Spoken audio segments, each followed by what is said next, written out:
Here's some non-basic post-grad advice for you. For context, I went to USC and graduated in May of 2024, so a little over a year ago. I lived in LA for a year post-grad, and now I live in New York. Let me tell you, I went through it this year. I was actually really excited to be post-grad. I feel like my entire life I was really excited to do my own thing, be young in a city. I don't say this to scare you, but I was the most sad and confused I've ever been in my entire life. There's some things I wish I did to make myself feel better. First, as much as you want to continue your college experience and not lose all of the fun aspects of college, you need to make a big change in your life. I don't know if I necessarily regret it, but I really do feel so much better moving out of my college town. Granted, I went to school in LA, so that's just like a whole different thing in itself, but I felt like college and postgrad were so similar in the places we went out, the people we would see. So even though postgrad is a big change within itself, make some sort of other big change to help your mind signify that you're going through a big change. Going along with that, I love my friends and I'm so grateful that I had an extra year to spend with them all together in LA.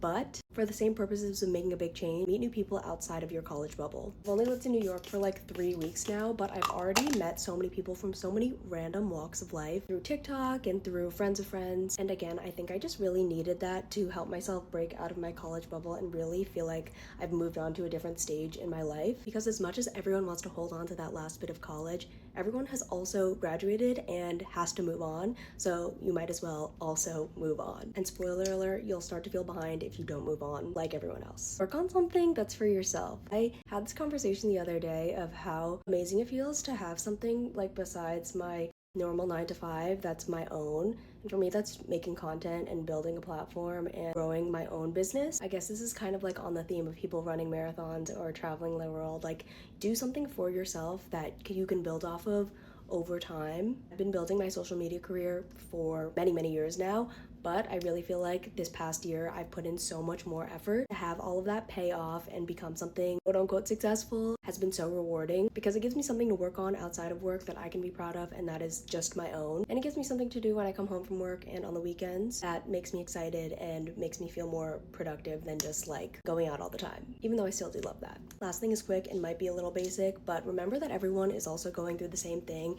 and everyone has their own struggles in their own unique ways. For a while, I felt like I was the only one going through it. You might not all be feeling it in the same ways, but everyone is going through something. It is a big adjustment, and I'm still adjusting. I mean, I just moved to a brand new city after 5 years of living in LA. Okay, that's all. Let me know if you have any questions.